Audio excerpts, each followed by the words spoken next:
ನಮಸ್ತೆ, ನಾನು ನಿಮ್ಮ ಜಿ ವಿ ನರೋತ್ತಮ ಶರ್ಮಾ. ನಿಮ್ಮ ಸಂಯುಕ್ತ ಕರ್ನಾಟಕ ಯೂಟ್ಯೂಬ್ ಚಾನಲ್ಗೆ ಸ್ವಾಗತ.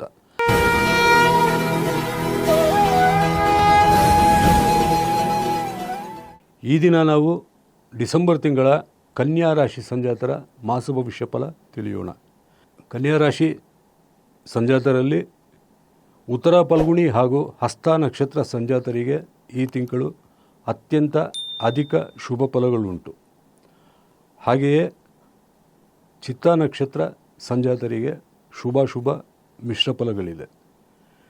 ಕನ್ಯಾ ರಾಶಿ ಸಂಜಾತರಿಗೆ ಈ ತಿಂಗಳು 5ನೇ ತಾರೀಕಿನಿಂದ ಕರ್ಮಸ್ಥಾನದ ಬೃಹಸ್ಪತಿ ಸಂಚಾರ ಆರಂಭವಾಗುವುದರಿಂದ ಉದ್ಯೋಗ ಸಂಬಂಧಪಟ್ಟ ಹಾಗೆ ಬಹಳಷ್ಟು ಸಮಸ್ಯೆಗಳು ಎದುರಾಗಬಹುದು. 7ನೇ ಮನೆಯ ಶನಿ ಸಂಚಾರದ ಜೊತೆಗೆ ಕರ್ಮಸ್ಥಾನದ ದೇವಗುರು ಬೃಹಸ್ಪತಿಯ ಸಂಚಾರವು ಉದ್ಯೋಗ ನಿಮಿತ್ತ ಸಮಸ್ಯೆಗಳನ್ನು ಹೆಚ್ಚು ಮಾಡಲಿದೆ. ಒಂದಷ್ಟು ಕ್ಲಿಷ್ಟಕರ ಹಾಗೂ ಸಂದಿಗ್ಧ ಪರಿಸ್ಥಿತಿಗಳನ್ನು, ಸನ್ನಿವೇಶಗಳನ್ನು ಈ ತಿಂಗಳು ನೀವು ಉದ್ಯೋಗ ಹಾಗೂ ವೃತ್ತಿ ವಿಚಾರವಾಗಿ ಎದುರಿಸಬೇಕಾದೀತು. ಆದರೂ ಸಹಿತ 6ನೇ ಮನೆಯ ಗುರು ಸಂಚಾರವೇನಿದೆ, ಡಿಸೆಂಬರ್ ಮಧ್ಯಭಾಗದವರೆಗೂ 3ನೇ ಮನೆಯ ಆದಿತ್ಯನ ಸಂಚಾರವೇನಿದೆ, ಅದು ನಿಮ್ಮ ಒಂದು ಒಳ್ಳೆಯದಕ್ಕಾಗಿಯೇ ಆಗಿದೆ. ಆದಿತ್ಯ, ಗುರು ಹಾಗೂ ರಾಹುವಿನ ಶುಭ ಕೃಪೆಯಿಂದಾಗಿ ನೀವು ಎಲ್ಲ ರೀತಿಯ ಸಮಸ್ಯೆಗಳನ್ನು ಸಹಿತ ಸಲೀಸಾಗಿ ದಾಟಿಕೊಂಡು ಹೊರಬರಲಿದ್ದೀರಿ. ಇದಕ್ಕೆ ನಿಮ್ಮ ಆಪ್ತೇಷ್ಟ ಬಂಧು ಮಿತ್ರರ ಸಹಕಾರ ಬೆಂಬಲವೂ ನೆರವಾಗಲಿದೆ. ಕೌಟುಂಬಿಕ ಮತ್ತು ವೈಯಕ್ತಿಕ ಜೀವನದಲ್ಲಿ ತೀವ್ರ ಹಿನ್ನಡೆಯಾಗುವ ಎಲ್ಲ ಸಾಧ್ಯತೆಗಳು ಉಂಟು. ಏಕೆಂದುಕೊಂಡರೆ ನೀವು ಮಾಡದೇ ಇರುವಂತಹ ತಪ್ಪಿಗಾಗಿ ನಿಮ್ಮನ್ನು ಹೊಣೆಗಾರರನ್ನಾಗಿ ಮಾಡಲಾಗುವುದು ಮತ್ತು ನಿಮ್ಮ ವಿರುದ್ಧ ವೃಥ ಅಪಪ್ರಚಾರ ಹಾಗೂ ಅಪವಾದಗಳನ್ನು, ಆರೋಪಗಳನ್ನು ಮಾಡುವುದರಿಂದ ಮೊದಲಿಗೆ ನೀವು ಮಾನಸಿಕವಾಗಿ ಖಿನ್ನರಾಗಲಿದ್ದೀರಿ ಹಾಗೂ ಆ ಮಾನಸಿಕ ಅಶಾಂತಿಯು ನಿರಾಶೆ ಮತ್ತು ಹತಾಶೆಗಳನ್ನು ಉಂಟು ಮಾಡಬಹುದು.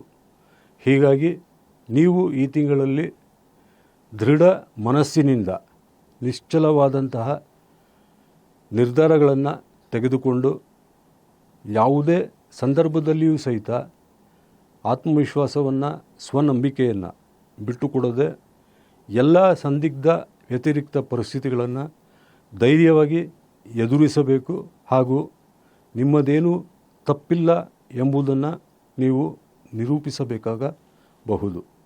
ಹೀಗಾಗಿ ಶತ್ರುಗಳ ಬಾಧೆ, ಹಿತಶತ್ರುಗಳ ಕುಯುಕ್ತಿ ಇವೆರಡರಿಂದ ನೀವು ಕೆಲಸ ಕಾರ್ಯಗಳ ಮೇಲೆ ಸಂಪೂರ್ಣವಾಗಿ ಕೇಂದ್ರೀಕರಿಸುವುದಕ್ಕೆ ಸಾಧ್ಯವಾಗದಿರಬಹುದು.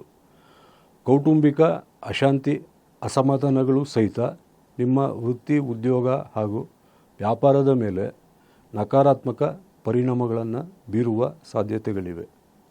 ಕನ್ಯಾ ರಾಶಿ ಸಂಜಾತರಿಗೆ ಶನಿಯು ಯಾವಾಗ 7ನೇ ಮನೆಯಲ್ಲಿ ಸಂಚಾರ ಮಾಡುತ್ತಿರುತ್ತಾನೋ ಅದರಿಂದ ಪ್ರತಿಯೊಂದು ಕೆಲಸ ಕಾರ್ಯಗಳಲ್ಲಿಯೂ ಸಹಿತ ನಿಧಾನಗತಿಯಲ್ಲಿ ಸಾಗುವುದು ಹಾಗೂ ಇವತ್ತಾಗುವ ಕೆಲಸ ಒಂದು ವಾರಕ್ಕೆ ಮುಂದಕ್ಕೆ ಹೋಗುವುದು, ಒಂದು ವಾರದ ನಂತರವಾದರೂ ಆಗಬಹುದು ಎಂದುಕೊಂಡಂತಹ ಕೆಲಸಗಳು ಮತ್ತೆ ಮುಂದಕ್ಕೆ ಹೋಗುವುದರಿಂದ ನಿಮಗೆ ಆ ಒಂದು ನಿರಾಶೆಯ ಭಾವ ಕೆಲಸ ಕಾರ್ಯಗಳಲ್ಲಿ ಸಂಪೂರ್ಣವಾಗಿ ತೊಡಗಿಸಿಕೊಳ್ಳಲು ಬಿಡುವುದಿಲ್ಲ.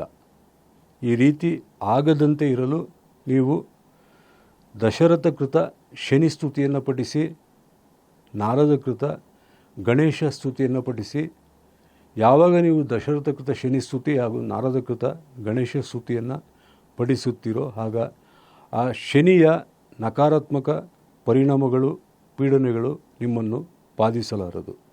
ಕನ್ಯಾ ರಾಶಿ ಸಂಜಾತರು ಯಾವುದೇ ರೀತಿಯಾದಂತಹ ಪೀಡಾ ಪರಿಹಾರಾರ್ಥಕವಾಗಿ ಪ್ರತಿನಿತ್ಯ ತಪ್ಪದೆ ವಿಷ್ಣು ಶತನಾಮ ಸ್ತೋತ್ರ ಹಾಗೂ ಮಂಗಳಚಂಡಿಕಾ ಸ್ತೋತ್ರಗಳನ್ನು ತಪ್ಪದೆ ಪಠಿಸಿ ನಿಮ್ಮ ಎಲ್ಲ ಸಮಸ್ಯೆಗಳು ಪರಿಹಾರವಾಗಲಿ, ನಿಮಗೆ ಮಂಗಳವಾಗಲಿ ಎಂದು ಸರ್ವಶಕ್ತನಾದಂತಹ ಭಗವಂತನಲ್ಲಿ ಪ್ರಾರ್ಥಿಸುತ್ತಾ ನಿಮಗೆ ಮತ್ತೊಮ್ಮೆ ನೆನಪಿಸುತ್ತೇನೆ, ನಿಮ್ಮ ಸಂಯುಕ್ತ ಕರ್ನಾಟಕ ಯೂಟ್ಯೂಬ್ ಚಾನಲ್ಗೆ ನೀವು ಸಬ್ಸ್ಕ್ರೈಬ್ ಆಗಿ ನಿಮ್ಮವರನ್ನು ಸಬ್ಸ್ಕ್ರೈಬ್ ಮಾಡಿಸಿ, ಲೈಕ್ಸ್ ತಿಳಿಸಿ, ಕಾಮೆಂಟ್ ಮಾಡಿ, ಶೇರ್ ಮಾಡಿ, ಸಲಹೆ ಅಭಿಪ್ರಾಯಗಳನ್ನು ಮುಕ್ತವಾಗಿ ತಿಳಿಸಿ.